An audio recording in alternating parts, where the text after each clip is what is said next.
demigods and Percy Jackson by how well they parent their demigod children. Slight spoilers and based purely on the first series. In first is Poseidon. Like, look, he manages occasional hugs and birthday presents, and he actually listens to his kid in a crisis.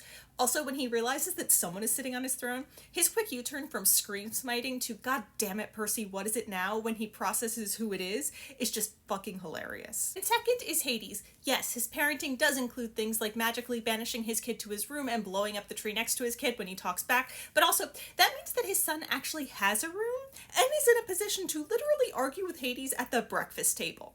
And eventually Hades even listens. Also, Poseidon and Hades absolutely have the most irreverent kids in the first series, and I love that they're both just like, yeah, that's just how he's gonna be.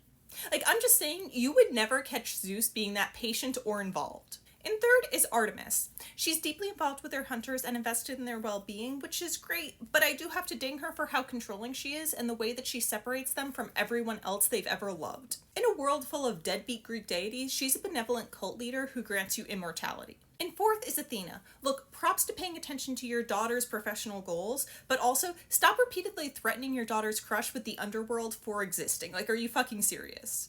And fifth is Aphrodite. Look, say what you want about her kids, but none of them are acting out or chasing glory in an attempt to impress her, so she'll love them. That counts for something. And sixth is Hermes. Yeah, his relationship with Luke went real pear-shaped, but we do get why, and I don't think it's really anybody's fault.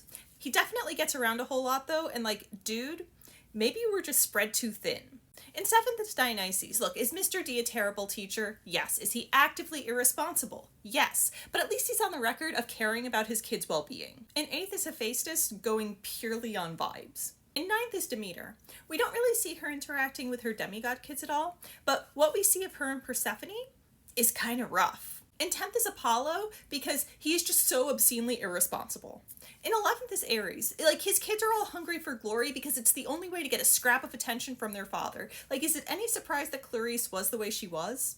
And last, though, is Zeus. At least when Poseidon breaks the pact and when Hades has kids pre-pact, they genuinely care about their kids. Zeus's idea of how to father is turning his daughter into a tree, and honestly, I feel like it's all downhill from there.